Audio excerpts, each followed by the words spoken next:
City Councilman and the next Borough President of Manhattan, Mark Levine, joining us now. So, Borough President-elect, how does that sound? Congratulations and welcome. It sounds very good. Thank you so much, Dan. Congrats on the success of the show. I'm really happy to be back. Thank you very much. Happy to have you here. So next year, you're switching jobs, right, from councilman to borough president. So let me first ask you this question point blank. Why did you decide to make that kind of change? Well, this is a moment of enormous challenge for Manhattan, which was hit brutally hard in this pandemic, in some ways harder than any other place in America because of the economic shock of losing tourism and Broadway and in-person office work. I think actually the job of borough president in Manhattan is going to be more important than ever. And so I'm stepping up now first to help us get beyond this pandemic and then to pivot to dealing with the deep challenges that are impacting Manhattan, from public health to climate change to inequality.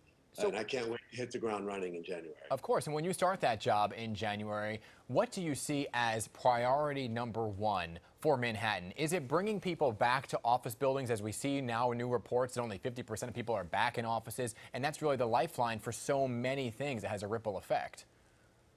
Look, first we have to manage this pandemic to the point where it's no longer a crisis, where it's not disrupting our life. We can do that. It does appear that we're heading into a winter wave, cases are rising, but we have the tools to stop that. It's on us to get everyone vaccinated, including kids, to get booster shots, to keep wearing our masks in high-risk situations, to keep getting tested.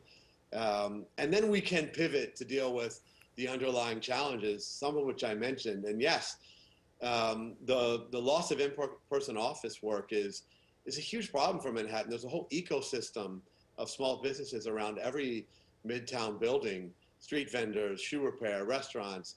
And so we do have to make it safe for people to come back. People have to feel safe coming to work, riding mass transit, being in the neighborhood, being in their office building.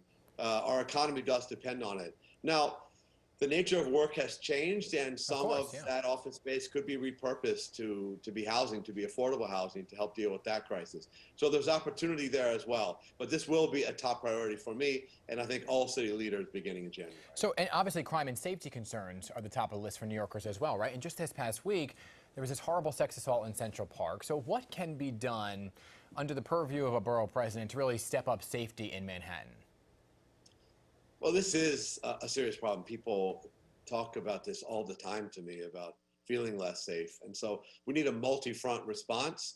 The borough president has many levers to pull and helping to organize this. Look, we need first to invest in the underlying problems of mental health, of substance abuse that are driving some of this. We need to directly confront the flow of guns into this city. We need to invest in community policing that builds deep relationships between the PD and neighborhoods. It's a multi-front approach. I'll be pushing on all fronts. And you begin your new role with a new mayor and an entirely new administration. What is your relationship like with Eric Adams? Have you spoken to him since he's been elected, and kind of what you guys plan to do with each other? Actually, I have a long-standing relationship with current borough president Eric Adams because of his devotion to health, and of course I chair the health committee. And I think we're going to have a mayor who is more devoted to public health than any other elected official in the country. That's going to be incredible for dealing with this big challenge. And I'm excited about this new moment, about a new city council, which is more diverse than any in history, about the new borough presidents. 4 of us are friends and colleagues from the council. We'll work together. And yes, excited about this new mayorality.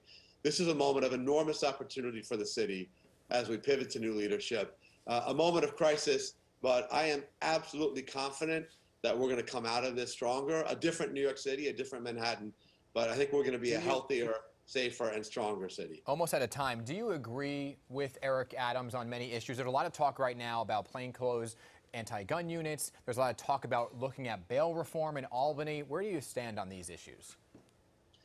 Well, I think that we have to both make the city safer and advance fairness in the criminal justice system. We can do both, and the mayor-elect has talked about that very openly.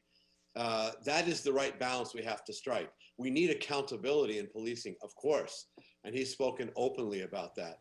But we do have to deal with the rise in gun violence and other challenges that impact safety on the street. And I'm going to be an advocate for both of those things.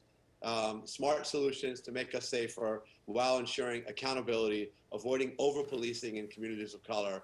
We can and must do all of this, and I do believe that the new mayor is committed to that balance as well. Okay, but yes or no, do you think the bail reform should be looked at? The truth is we do have bail already in place for violent crimes, and that's appropriate. I think there's some misunderstanding about that. Okay. So I'm not sure what the reform he's advocating. I would have to hear more. All right, understood. Hey, Borough President-elect, I'm sure we'll have much more with you when you are officially sworn in, but I appreciate you being the first of the new Borough presidents to stop by Picks on Politics. It's my pleasure. Thanks so much for having me.